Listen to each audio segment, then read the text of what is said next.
Good evening. I'm Selma Holo, director of the USC Fisher Museum of Art, and I'm so glad that you're joining us tonight for our very special Visions and Voices, The Intersection, Woke Black Folk by Funmilola Fagbamila.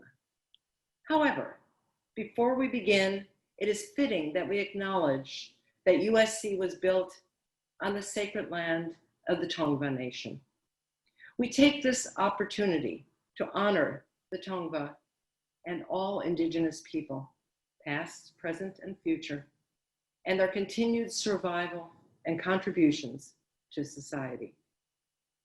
Additionally, we honor the legacy of the African diaspora and recognize that this country would not exist as it does without the enslaved labor of Black people.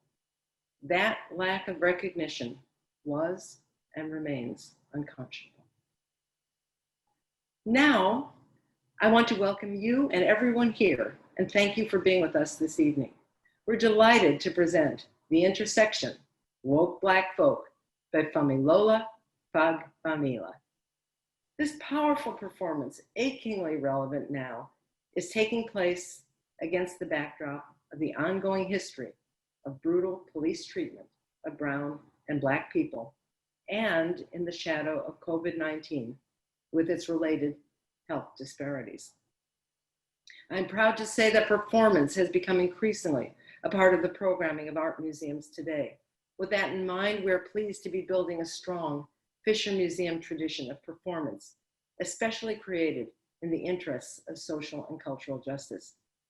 Fisher's foundations in this arena are strong, with recent performances by Senga Ngugi, LA's great and pioneering African-American artist, by Chutiscatl Martinez, teen advocate, indigenous climate activist, and hip hop artist who sold out Doheny with his stunning music-filled calls to action. And Mardonio Carballo, one of the most important indigenous poets working today. Mardonio is presently Mexico's Director General of Indigenous Cultures, and he co-curated our own La Bestia exhibition, including the haunting poetry of over 50 indigenous poets seeking and claiming justice, along with their companion visual artists.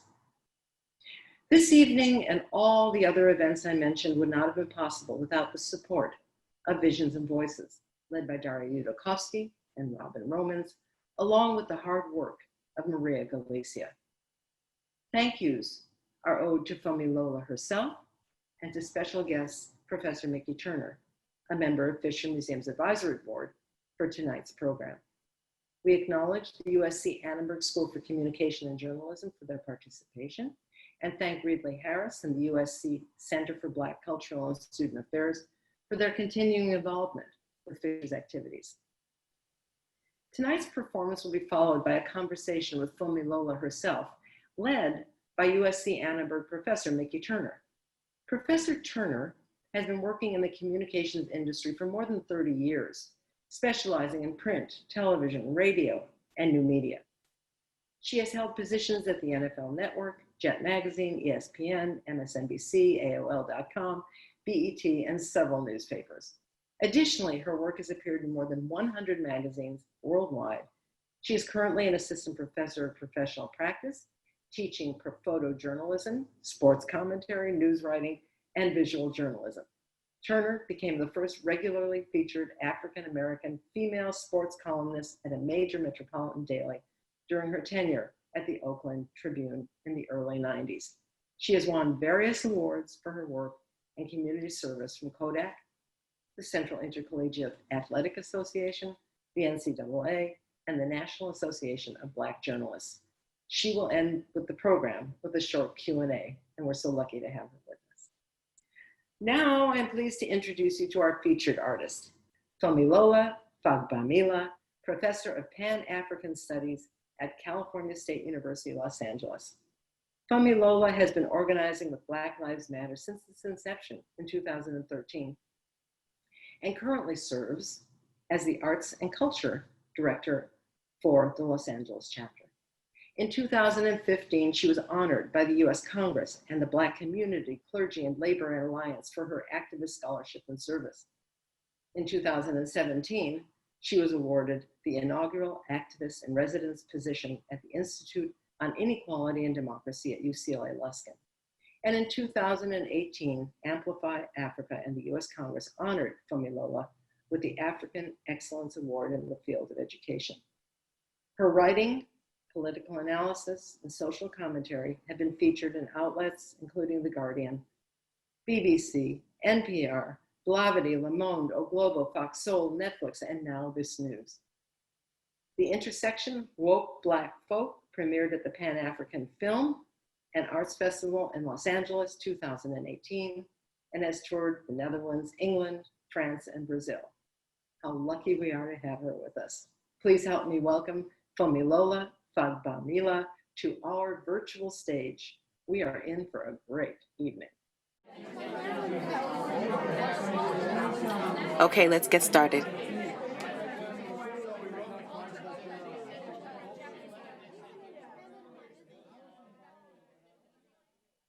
First, I'd like to say thank you all for joining us today. We have much to discuss.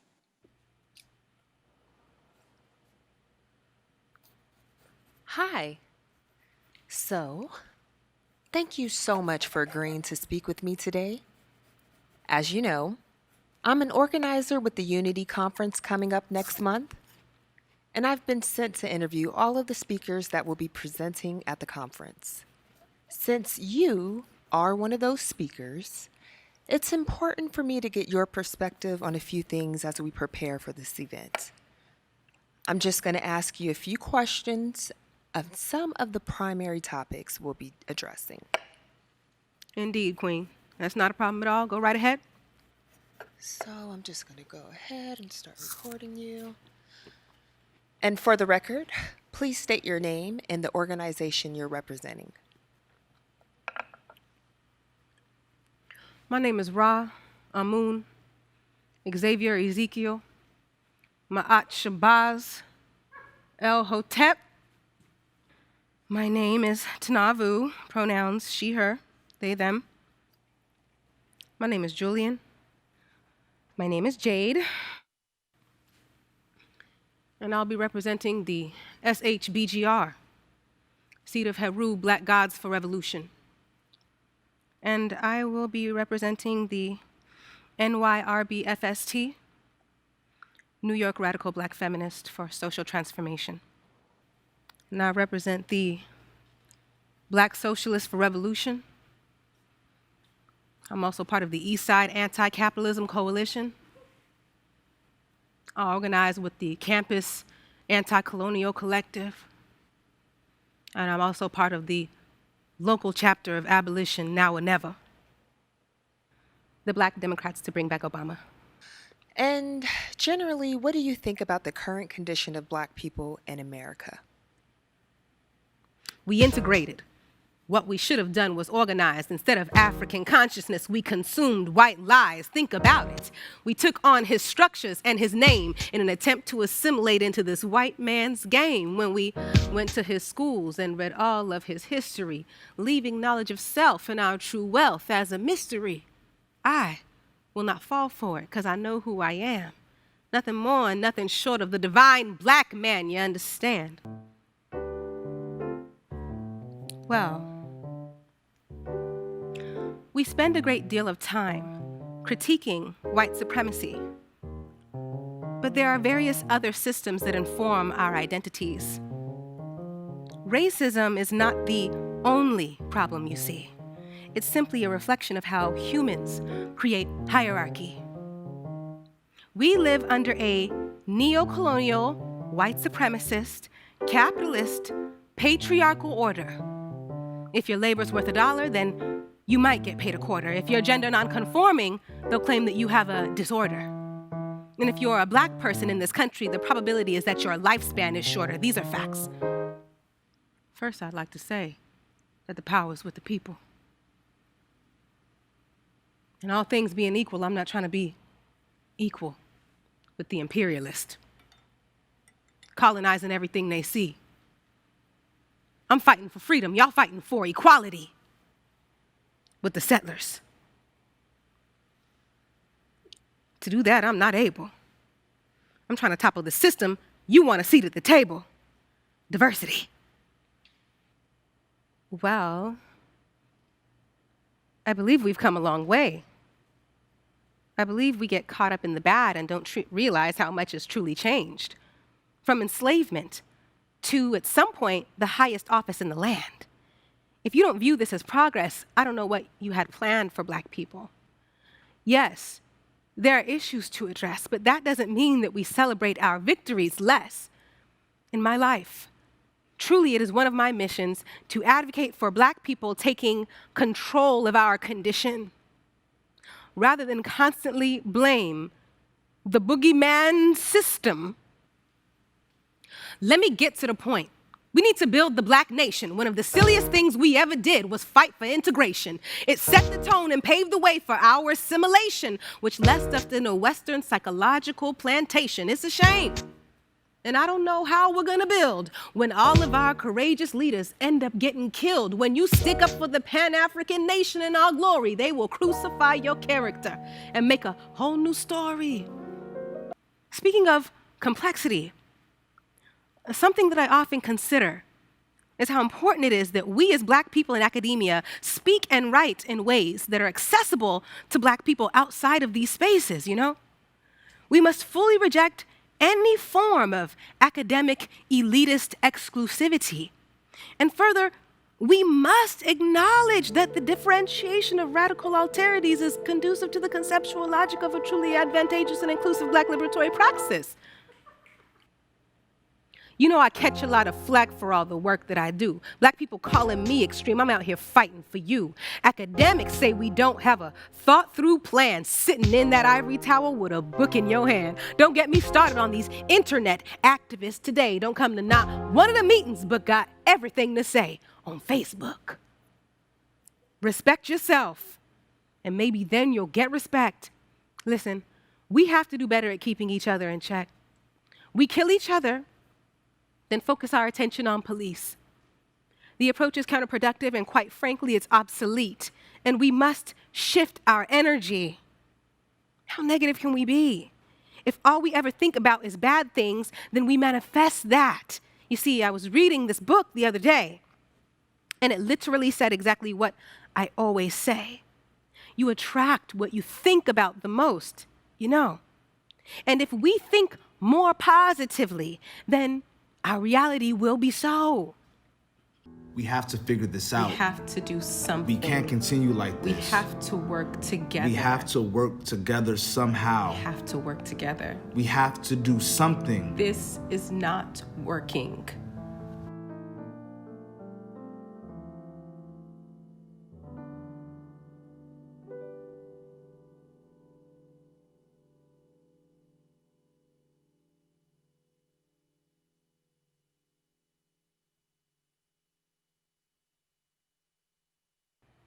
We say what sounds good at the time. Instant gratification to soothe your mind. Gray area is scary, but often where the truth resides. But in this game of politics, you know you gotta pick a side.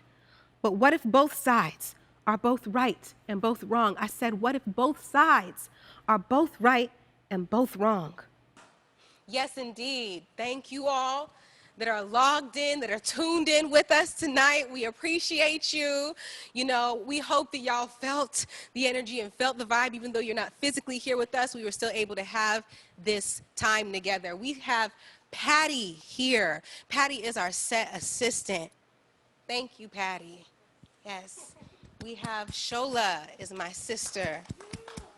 Thank you, Shola. And our set assistant. Stagecoach. Let me be clear. Let me get her title right, honey.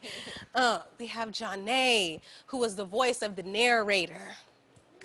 Yes. Thank you, Janae. We have Quest, the DJ on the production. Thank you, Quest. Thank you. And we have Ben, the pianist. Ben on the keys. Thank you, Ben. Thank you. All right. Aha, I see y'all chiming into the chat, and I see the wonderful, brilliant Professor Turner, who's gonna take us into conversation. Thank you, Professor Turner. Thank you. I hope you're feeling all this virtual love. I'm seeing in the chat. It was a tremendous performance. Congratulations again. And I think your message resonated with the people who were here tonight. Now, let's talk about the genesis of this project. When did it come to you, and how did it come to you? The genesis of this project. Okay. What you think? We don't have no chairs? You stay? Okay. Okay, you know, I started writing this piece in 2000. Let me rewind back in history. I started writing this piece in 2015. And so I wrote this piece 5 years ago. I started to conceptualize this piece 5 years ago because I have access to all of these spaces that these characters are in. I want to be clear about why I felt it urgent to write this piece, because I know all of these characters very personally. These are community members. These are folks that we know very personally, especially if you are a Black person in this country. You know these people very personally. If this not your brother, it's your uncle, it's your aunt, it's your mom, it's your teacher, it's your whoever it may be. And what I wanted to engage was the fact that all of these people are making valid points, and at some point, all of these people, there are holes in their arguments, right? But what we as human beings tend to do is be able to observe the validity in our own arguments and essentially find fault and flaw, right? And how you could say invalidity, right? In our ideological opponent, the person that we don't feel affiliated with. But what I was observing, because I kind of am what would be considered like a Black chameleon, I navigate through these different spaces. I am in academia because I am what would be considered an academic. And so Tanavu, I understand Tanavu very well as a radical Black feminist academic. I know her very well. She is a part of me, right? I understand the first character, Ra. He is at Lemert, you know, he's there with his incense. He's there, peace queen, peace king, peace God, right? But he is also spitting real truths about the history of Black folks. He's spitting real truths about how Eurocentricity has come and really plagued much of what would be the kind of like African culture that still exists within Black America, that has not fully been stripped of Black American identity. So he's spitting real truths, but he's also coming with some things that are very deeply problematic, right? And so we understand that the third character, I have access to this space, Julian. He is a activist. He is a grassroots activist, right? So activism looks like many different things. Activism can be a number of different ways that you show up consistently for your community. But Julian is somebody who shows up at the meetings, at the marches, at the rallies, at the protest, at the boycott. He's there and he's leading it, right? And I understand Julian because I know a time when it was still deeply radical and unpopular to march and assert loudly Black Lives Matter. Like, my kin know that time. Like, all of the people on this stage know that because they're all with the movement, right? Like, they all understand that we were talking about this stuff 7 years ago. We were talking about this stuff 7 years ago, just like so many of the people that are chimed on into the chat before it was popular, before it was mainstream. And Julian feels a lot of resentment for folks that won't show up in the ways that he has committed his life to Black freedom, right? And we understand that he also can be a bit problematic because he struggles to acknowledge that activism can look like many different things. And the activism isn't just those who are grassroots organizers. Very, very urgent, very necessary work. But sometimes he struggles to understand that actually activism looks like many different things. And our last character, she's a doozy. She is a doozy, but I understand Jade very well. Like, Jade is in our communities. Jade, with her ideological leanings and her philosophies. Why did I write Jade? Because I understand the folks in the community that are just kind of like, you know, stop blaming the system. If you just change your reality, then your mentality, then your reality will change. Now, me being someone that understands, you know, energy and how one could say what would be identified as law of attraction, spiritual principles, these types of things, I understand what Jade is saying, which is change your mentality, stop focusing on the negative. But what folks like Jade in our community tend to forget is the real physical, practical, institutional realities. And they will just act as if the world exists on this energetic plane and not our actual physical realities. I'm talking about things that were set in place before we were born, before we even got here, right? And so she tends to forget or refuse to acknowledge those aspects. So I said a lot there.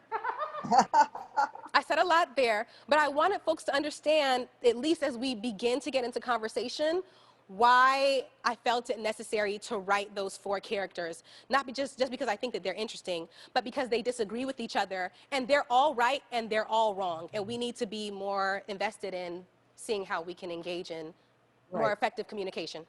Well, you know, these 4 characters are so masterfully crafted and represent the intersectionality of thought and purpose within the Black community. It's what brings us together and what also tears us apart. What do you think it will ultimately take for us to find that common ground and overcome what Dave Chappelle calls the oppression Olympics? Ooh. That is a good question, because if we haven't seen it yet, I don't know what it might take. We have seen a lot. Like, we've seen the urgency that must be aligned with the type of devastation that we've seen in years past, but even particularly this year, as traumatic for so many as it's been. I don't know what it might take, you know? And so I think that in this piece, a lot of folks might say, well, are you advocating for unity amidst these different types of folks, these different types of Black people, so that Black people can be unified? And I can hear somebody that might consider, well, is Blackness the uniting factor? Is that the identifying marker by which we might want to unify? It is one of them, quite possibly if we're talking about combating anti-Blackness, because who is most invested in ending a white supremacist anti-Black state, which is even more aggressively, egregiously obvious in this time that we're living in? Who is most vulnerable under those circumstances? Black people. Right? But it is not just Black people that are vulnerable under these states. We're talking about a number of different types of identities that get made vulnerable under the types of regimes that we're looking at. When we're talking about racial justice, gender justice, environmental justice, and all of these different movements, they're in a state of crises at this time. So there are a number of different markers by which we must unify. I done forgot the question. I done ran on a tangent. It's all good. It's all good. You know, for the team, and I see the sister there with the Malcolm shirt on, and that brings up a point, you know, after we heard the Breonna Taylor verdict situation, not the verdict, but, you know, that nothing really was going to happen. You know, there were a lot of people who were quoting Malcolm, saying by any means necessary. For you and the team, I wanted to ask you, what types of tweaks, if any, have you had to make in the last year with this piece because of everything that's been happening in 2020? Or have you had to, because, you know, this is just the, you know, regressive renaissance that we're going through right now? I mean, I will say, you know, for the team, that we didn't necessarily, the tweaks were not so much, because let me tell you, what we are seeing this year was happening last year and the year before and the year before and the year before. What we're seeing now is more people being willing to acknowledge it because they saw a video that horrified them. Like, Right. let me be clear. It was happening already. So what were the tweaks? Not many, because we were talking about the very same thing. We just were talking about now there's more folks that are willing to actually say out loud, this is a problem, across race, across generation, across class. But I will say, you know, if folks on the team want to speak on essentially the fact that doing this piece now in a time where folks are more willing to like understand what we mean when we say Black Lives Matter, what we mean when we say that we need to reallocate funding, right, in this system from incarceration and policing to community uplifting, right, and all of the different ways in which that happens. So any thoughts overall on what this piece might mean in this time, or working on the production, or how you feel about it, how it affects you or the community members? Well, I will say some of the few tweaks that you speak of are just us adding names to this long list. You know, when we first did this, Breonna Taylor's name wasn't in here.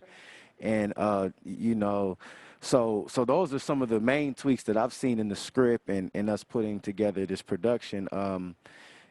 This production really, it resonated with me because, like you said, you see yourself, you see your family in it. And so to see it on stage and to almost close your eyes and you can almost see somebody that you know in the community has been very, very, like just shifting for me, just to open up and say, okay, how about we just open our mind up and not be so objective in this conversation. Maybe let it penetrate our heart and see how it goes, and not fight it off with ego or just my own position or what my comfort level is, right? Let me hear you and see where you're coming from, so maybe we can go, because I believe with all of these characters, like we have been saying, all this, what you've been saying is that they're all fighting for the liberation of black people. And, you know, coming from a different perspective, we should be in concert together, necessarily not in competition or like combating each other over who's more right about who's being oppressed when we're all being oppressed, right? Yeah. So, yeah. Yeah, absolutely. Anybody else want to chime in? Yeah, definitely adding more names was something that, you know, we hopefully don't have to continue to do, but that's been one tweak. I would say the performance and the style that we're doing it. This is the first time doing a virtual experience, so first time around, you know, we had that the audience, and they were definitely interactive. The okay, the snaps, the all of that changes the energy a little bit, but still a great piece by this phenomenal queen. So yeah. Okay. Yeah, the switch to virtual is different, but we see y'all still here. So, like, we all agree that names have been added, and I really wrestled with the last character, Jade, because she is so much very different than I am. However, I'm happy that Funmilola actually put a little bit more substance in her. We had to stretch her out a little bit more to find the common goal. There is a common goal through each character. It's about them navigating to that goal and sticking to that goal and putting other things aside to reach the goal as people, as unified, as just staying in those margins and staying on that spot and not and having those blinders on and staying with that, you know. So sold out show at the Sker Ball last year, 300 seats, you know, very, very grateful for that. And as we continue, however we can on whatever platform, I'm excited. So thank you. We were able to do this virtually as a family. So yeah, thank And you. it looked great. It looked great. Now we have a bunch of questions from the audience. I had so many more questions, but we're going to have to get on a call, talk about these characters one day. All right. All right. So first question, how did writing the intersection, woke Black folk, change your perspective of opinions about racism? Change my perspective of opinions about racism. Now I want to clarify, because it didn't change my personal perspective about racism. I've known what I've known, what I've known, what I've known to be true for a while, ever since I was exposed to this information around 18, 19 years old, right? In a realer way, where I could really understand the depth of the institutional realities and not just the interpersonal realities. But the way it changed my understanding of opinions on racism was, for instance, what I had to start to do with myself was understand why I felt like the need to write this piece. Why is because I wanted to dive a little bit deeper into something that is not often addressed in some of the spaces that social justice advocates occupy, which is intention. What do I mean by that? There's a saying that says, you know, it is not necessarily your intention that matters the most, it is your impact. And impact is more important than intention. Now, let me be clear. Impact is more important than intention when we're talking about the practical lived realities of what we experience in real life. If somebody's impact is negative, is harmful, is dangerous, is damaging, even if their intention was not to do anything bad, the impact was still done. But I want to say the intention actually does matter. What do I mean by this? There are characters and people with positive intentions, right? But their impact or the way that people might hear what they're saying doesn't sit well with them. Their ideological leaning, it rubs them the wrong way. So I have a I will say I'll have an associate that is a lovely person who is very much like Jade, our last character. And I think that Jade is like one of the hardest characters to sit with because she is very invested in politics of respectability that we know have never saved Black people, right? And let me get to my point essentially. I sat down with this person that I know in real life who is Jade 2.0. She's actually worse than Jade. And she was going off, and I'm not saying that Jade is invalid in all measures, but you know, Jade, or rather my friend that I was sitting with, my associate, we were sitting down over food and she started going off on her kind of political tangent, if you will. And I felt the thing that comes up in all of us when we sit down and talk to somebody that we already know is on some stuff that we disagree with, right? And I felt the kind of energy in me that was preparing to dismantle her whole argument with facts, logic. You understand? Like, and I was just like, and I just felt it as I was listening to her, and I wasn't fully listening to her because what I was doing was I was preparing to dismantle her argument instead of listening to her and really hearing what she had to say.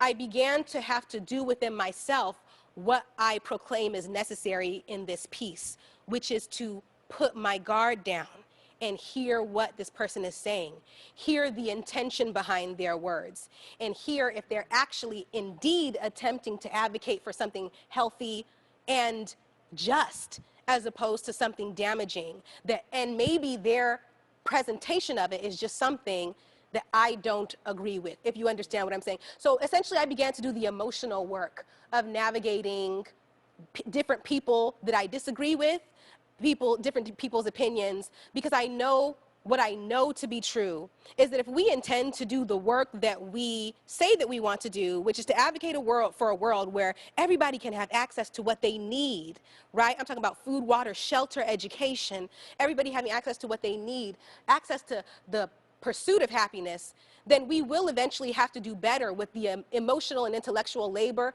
of navigating difference. We don't do that well. Now, this does not mean that we advocate or accept or welcome bigotry. This is the difference. We do not advocate, welcome, or accept bigotry.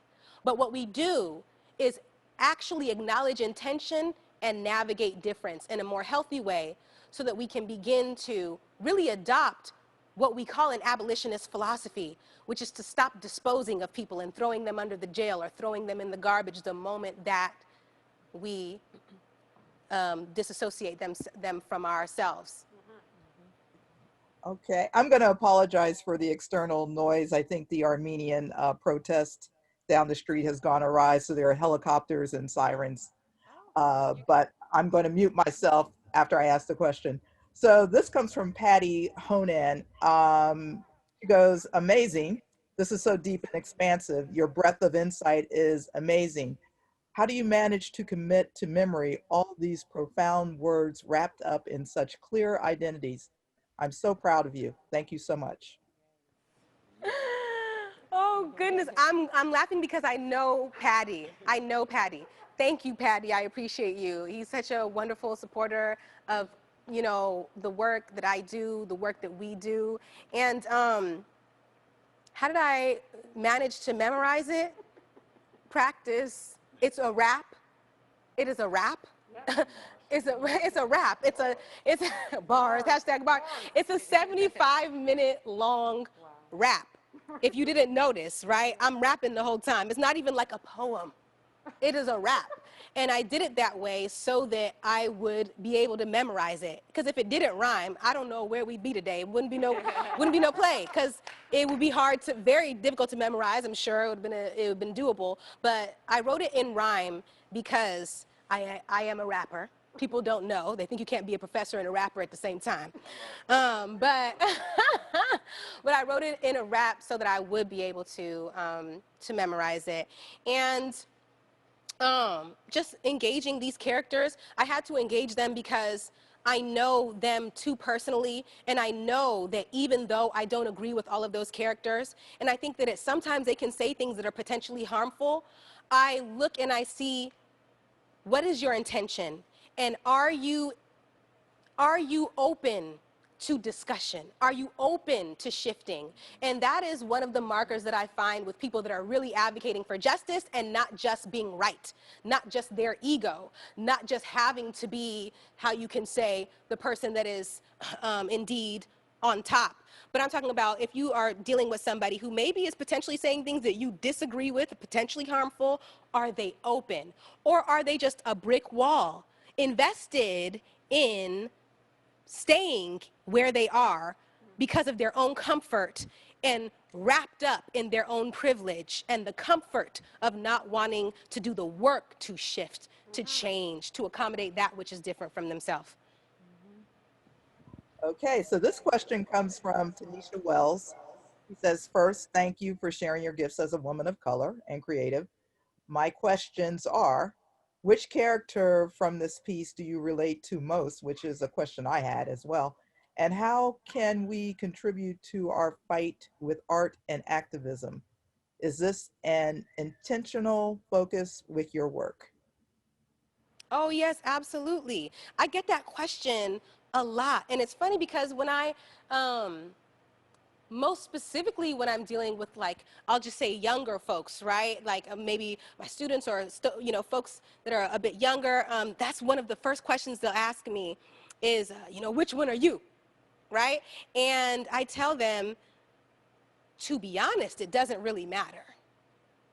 And I'll answer the question, but I want to say that it doesn't really matter because every time before I step on this stage, I remind myself that this is not about me.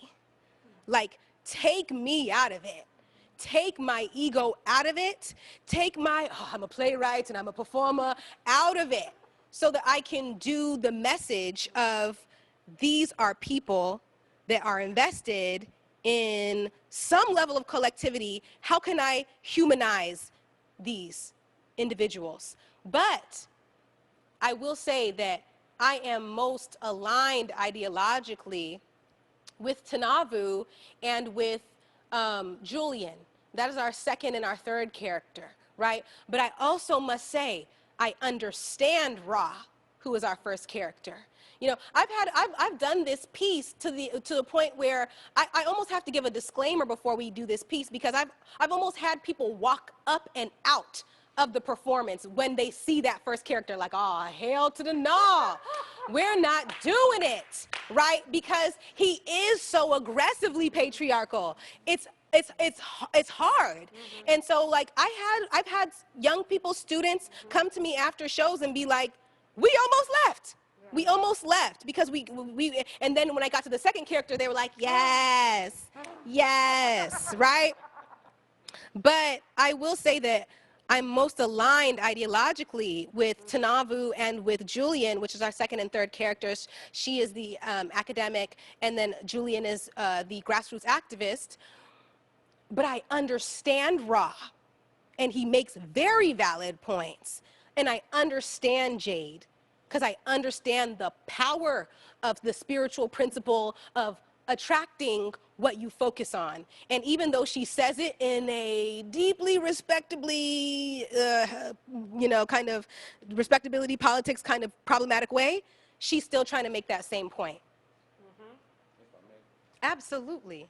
If I may, I wanted to add just to, because the part of the question was about art and activism, and I just wanted to point out how important it is for artists to stay into your art with the activism, right? It's so important. Sometimes you might want to, I remember hearing a famous artist who went on to do a lot of Bob Marley's paintings on his album covers. He was at UCLA at the time when Angela Davis was there in the middle of the civil rights movement, and he said, I'm going to drop out and I'm going to start protesting with you. And she said, no, you're a prolific visual artist. Please continue your art. Art lives forever. And so he went on to do, you know, some of the revolutionary covers that Bob Marley published later in the day. So I just want to employ all the artists and challenge you guys to continue to use your art to spread the word, because it will live forever. Absolutely, absolutely. Thank you, my brother. You know, to add on to what Quest is saying and to the question that you asked, Professor, you know, the person in the chat, thank you for that question. Their name, please? Doesn't matter, it's okay. Yeah, It's okay. I think that was Tanisha. Was it Tanisha? Thank you for your question. I will say, I know that art is sometimes identified as this thing that we use merely for entertainment. Art transforms cultures. Like, art informs the way that we live. What is culture? I'm talking, culture is the thing that guides how we live, and culture is informed by, yes, our food and our language, but our music, our media, our movies, our literature, our stories. Art is the weaponry in ideological warfare. And we are indeed in a state of ideological warfare, especially in this time that we are living in. And now I can say that more clearly without people thinking that this is some type of radical statement. We are living in times where people cannot run to the corner of comfort and apathy, political apathy, because how you can say the consequences of that are more devastating than what we really know. So all hands on deck in understanding what this season really is for the world amidst a pandemic, amidst an election season, is for everybody being willing to understand that it is indeed our obligation to not be, how you can say, overwhelmed with this time, but to be engaged and to be present, to be aware, and to be active in the ways that we are most helpful, whatever that may be. So art is activism, but art is our ammunition in an ideological warfare. And we will use art to get people to understand the things that they might not be able to understand with just data and stats. Data and stats is very important, and I salute all of our warriors in academia that do the work of writing and doing the research, our researchers. But we need our artists to help shift culture. Okay, well, the next question comes for Hermione Beard, who asked, you started writing this piece in 2015. With the constant brutality of Black people every day, how do you determine which characters to include or leave out of your ongoing presentation of woke Black folk?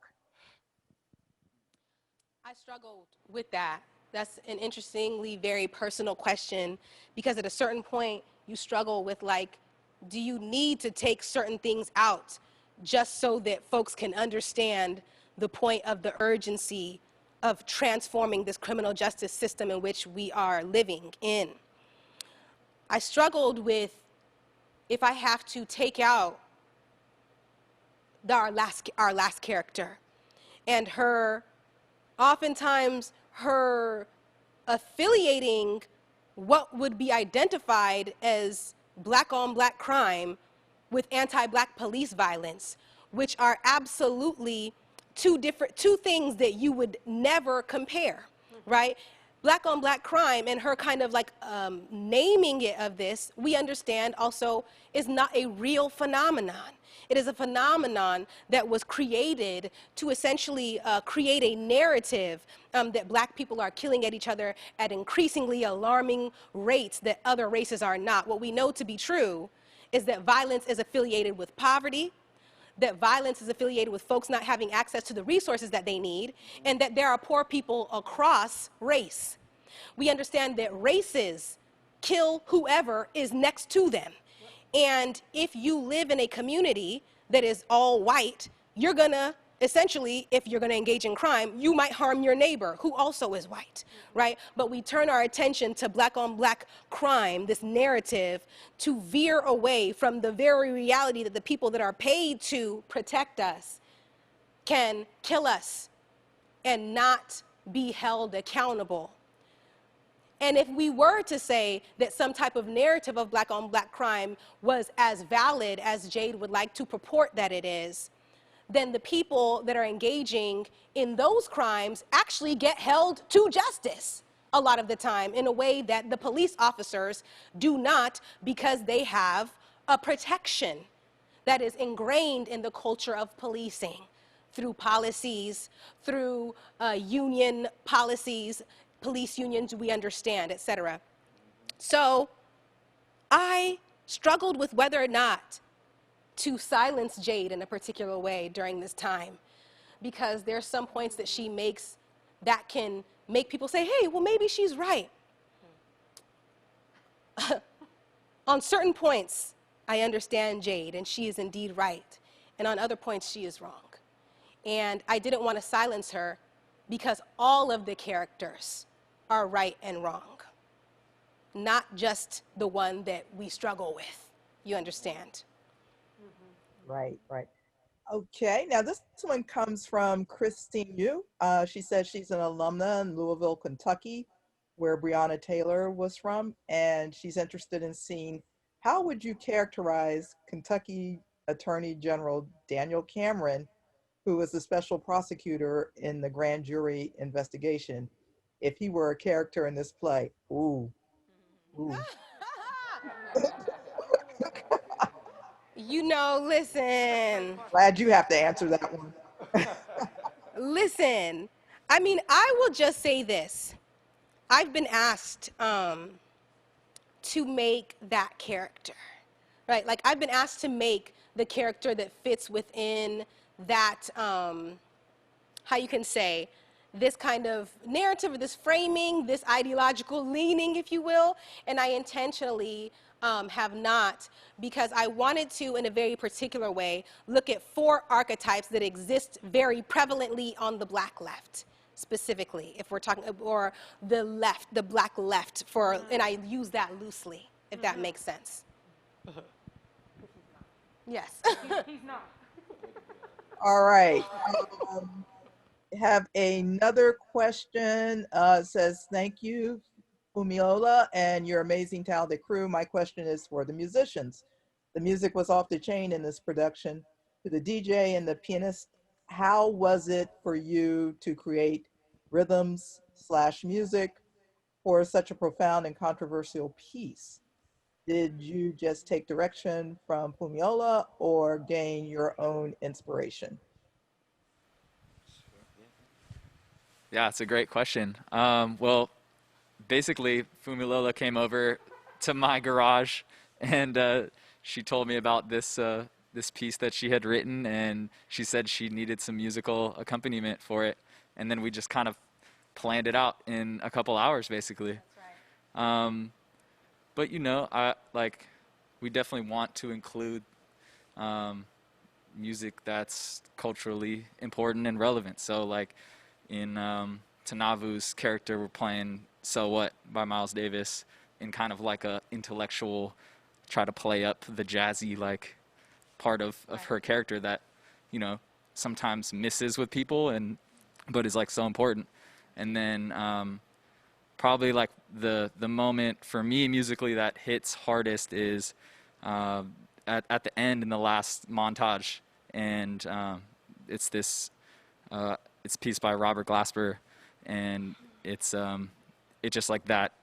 I mean, Robert Glasper to me is like a huge musical inspiration, and he represents so much. And yeah, it's just like that. Just felt like that was really right for that moment.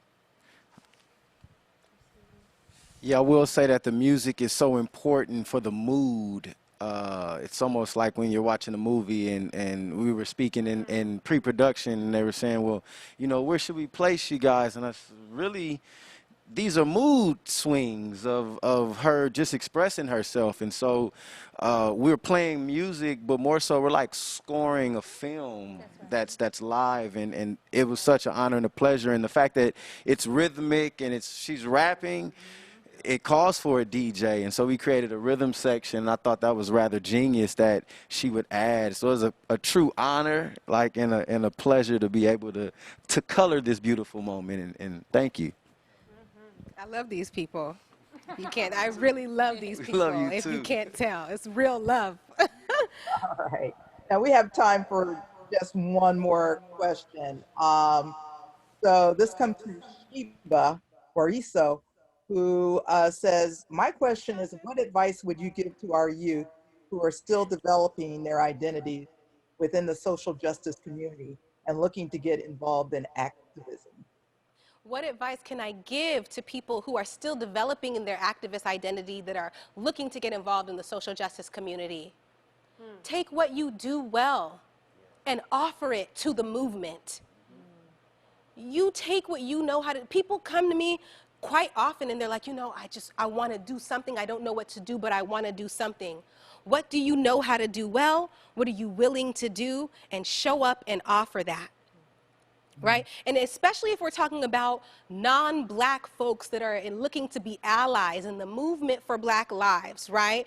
Then do your work and do your research so that you don't come with questions that you could have looked up, right? That you could have studied, and offer more labor to the folks that are just there to essentially do the work, right? But if we're talking about folks that are really looking to get involved, there are many different organizations. Black Lives Matter has a very expansive network that can be tapped into. If we're talking about, you know, organizations that are doing brilliant work, Until Freedom, you know, the movement for Black lives, the list is expansive in terms of organizations and initiatives that can be tapped into. You know, on the ground here in Los Angeles, Measure J, that is going to be on the ballot, we have folks that are, you know, really pushing this measure that would essentially take 10% of Los Angeles's budget and use it towards resources that are going to counter incarceration. We're talking about mental health resources,